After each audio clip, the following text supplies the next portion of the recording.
महाराज जी, भगवान की भक्ति करते हैं तो बहुत ही अच्छे भाव प्रकट होते हैं और आंखों से आंसू भी आते हैं। भक्ति करते करते सभी बुरी आदतें छूट गई, जैसे मदिरा, सिगरेट, अंडा, सब वासना खत्म नहीं हो रही, जिससे बहुत मुझे कष्ट होता है। ऊंचे तक जाती है जो काम वासना है ना, ये छोटी मोटी हस्ती नहीं है, ये बहुत ऊंचाई तक रहता है, बहुत वर्षों तक रहता है। जब तक भगवान का साक्षात्कार ना हो जाए तब तक ही रहता है। राधा वल्लभ श्री हरिवंश। मित्रों, आज गुरुदेव जी के पास एक उपासक आया जिसने गुरुदेव जी से प्रश्न किया कि गुरुदेव, भगवान की भक्ति में मन लगता है, सारी गलत आदतें छूट गई हैं, परंतु काम वासना भी नहीं छूटी है, उससे बहुत परेशान हूँ।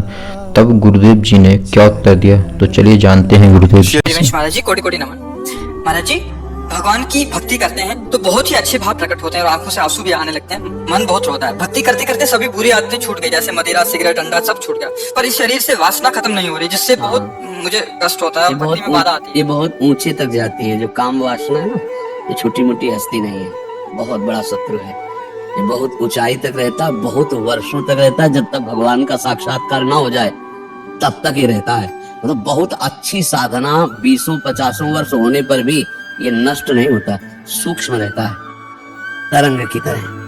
पर भगवान का दर्शन होते ही ये खत्म हो जाता है। जब तक दर्शन नहीं होता तब तक विश्वास न करे, चाहे 20 वर्ष का ब्रह्मचारी हो, 50 वर्ष से संयम से चलाओ, ये भ्रष्ट कर देगा। ये काम बहुत बड़ा शत्रु है और ये भगवत बल से संपन्न है, साधारण नहीं है। भगवान श्री कृष्ण के पुत्र के रूप में जन्मा है। प्रद्युम्न जी काम अवतार है ना, तो हाँ, तो भगवत स्वरूप है।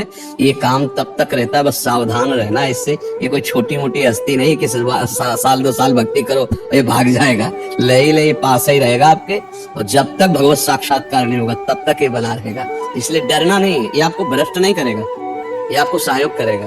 ये डरा डरा के आपको भगवान की शरण में पहुंचाएगा। जैसे छोटा बच्चा घर के बाहर खेल रहा हो पर कोई भय आ जाए तो माँ की तरफ दौड़ता है ना, ऐसे भक्त का एक आश्रय तो भगवान रहते हैं। जब कामादि विकार सताएं तो भगवान को पुकारो, हे प्रभु हमारी रक्षा करो।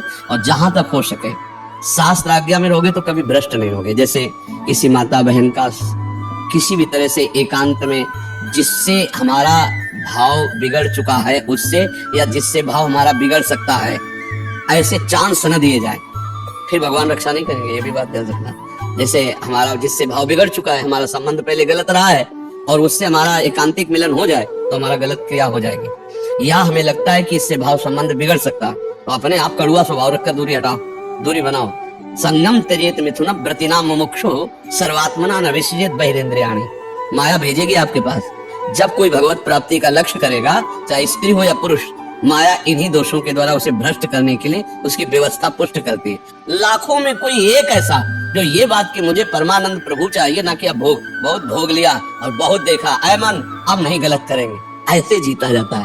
तो धीरे धीरे धीरे धीरे संयोग न बनने पावे, क्रिया न बनने पावे। अब मान लो आप गृहस्थ में हो, पत्नी होगी, धर्म पूर्वक पत्नी से यदि सहवास करो तो पाप नहीं माना जाएगा। कभी ऐसी विकलता है आप नहीं सह पा रहे तो भगवान को नमस्कार करके धर्म पूर्वक गृहस्थ में हो। लेकिन पराई माता बहन का अवसर भी आवे तो भी ये बस ये कि आप प्राण त्याग सकते, लेकिन हम गलत आचरण नहीं कर सकते। बहुत बार प्रभु ऐसा हुआ, हाँ। पर मुझे ऐसा अंदर से आवाज आया, नहीं भगवान परीक्षा ले रहा है। हाँ, यही बात रखना चाहिए। ये बात अलग अलग तरह से लालच दे रहा है कि ये करेगा या नहीं करेगा, देखता हूँ मैं। हाँ, तो उस समय भगवान की यही बात अगर दिमाग में रखोगे कि मेरी परीक्षा हो रही तो आप पास हो जाओगे, फेल नहीं होगा। अगर आपने ये सोचा कि यार बढ़िया जुगाड़ बन गया है, खान पान व्यवस्था, जो भी भोग सामग्री, भगवान तो मिल ही जाएंगे, चलो इसे भोग लेते हैं, बस ठीक है, फिर मिट्टिया में फिर बाद में जानते हो क्या ग्लानि कराएगा ये मन, यार अब तो भ्रष्ट ही होगा, भगवान तो मिलना ही नहीं, तो यार जितना है मौज लो, मस्ती लो, ऐसे है, ऐसे मन सिखाता है। बड़ी मुश्किल से मिले। हाँ, अब नहीं, हाँ, आंखें खुल गई अब। हाँ, बहुत धन्यवाद है, आप अच्छे मार्ग में सभी चीजें छूट गई धीरे धीरे करके। ये रह गई थी 8-10 महीना हो गया। बहुत भगवान से विनती करता हूँ, प्रार्थना करता हूँ, चले जाए चले जाए चले जाए। बट अभी थोड़े टाइम पहले पत्नी भी खूब रो रही थी, नहीं मुझे वृंदावन धाम चलो। क्या मालूम राधा रानी ने सुन ली, इधर का प्लान बना लिया, आ गए, आपके दर्शन भी हो गए, सब हो गए। बस ये बात ध्यान रखना कि इस मार्ग में चलने वाले को गिराने के लिए माया प्रश्न रखती है। छमाही सालाना स्कूल में भी प्रश्न होते हैं, तो कभी भी हो सकता है अपना।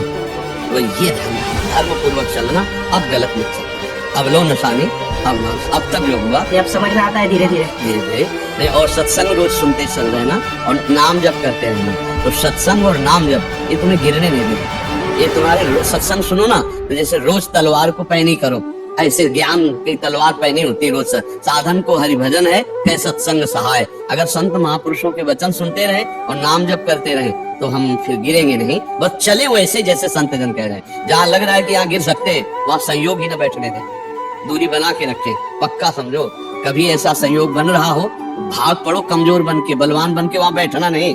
बैठ गए तो गए, देर नहीं लगती है, बहुत बलवान है। और अगर कमजोर बन के भाग गए तो बच गए। इसमें भागना ही है, उससे लड़ नहीं सकता कोई। एक बार भगवान व्यास देव जी ने एक श्लोक लिखा कि बलवान इंद्रिय ग्रामो विद्वानम अपि कर्षति। इंद्रियां बड़ी बलवान है जो बड़े बड़े विद्वानों को भी खींचकर भ्रष्ट कर देती है। इसलिए एकांत में अपनी बहन के पास बहुत समय तक नहीं रहना चाहिए, अपनी बेटी के पास भी बहुत समय तक नहीं रहना चाहिए, और पुत्र जवान हो तो एक सैया पे एकांत में माँ को भी नहीं लेटना चाहिए। तो जैमिनी जी बड़े ऋषि हैं, तो उनका प्रभु ऐसा कैसे हो सकता है कि विद्वान है वो और जानता है मेरी बहन है और बेटी है, पवित्र भाव, तो वो ऐसा कैसे कर सकता है।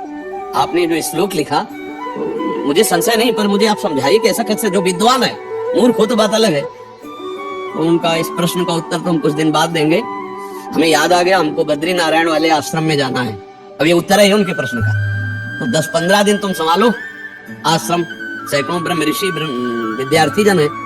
15 दिन बाद हम आ जाएंगे, फिर आपके इस प्रश्न का उत्तर देंगे, ठीक है। उसी शाम को हल्की सी वर्षा होने लगी। भगवान है व्यासदेव जी, संध्या का समय, 16 वर्ष की अवस्था धारण की, श्याम रंग अरविंदाक्ष नेत्र, और छम छम करती हुई सामने आ गई। और गंगा स्नान करके सब ऋषि जन ऐसे जा रहे थे, सब ऐसे। तो जयमनी जी के पास आई और कहा भगवान रात्रि का समय आने वाला है, बड़ा भयावह है, मैं अपना घर भूल गई हूँ, आज रात्रि अपने आश्रम में आप जगह दे देंगे क्या। उनका नहीं, गुरुदेव बाहर गए हुए हैं और सख्त आदेश है, ब्रह्मचारियों का स्थान है, या स्त्री प्रवेश निषेध। प्रभु स्त्री की बात नहीं है, मैं आपकी शरण में हूँ, मेरी जान का खतरा है, मैं अकेली हूँ जंगल में, और शरणागत के लिए तुम्हारे गुरुजी ने। मित्रों, यहाँ तक वीडियो देखने के लिए आपका बहुत बहुत धन्यवाद। आप पर राधा रानी की कृपा बनी रहे। जय जय श्री राधे राधे।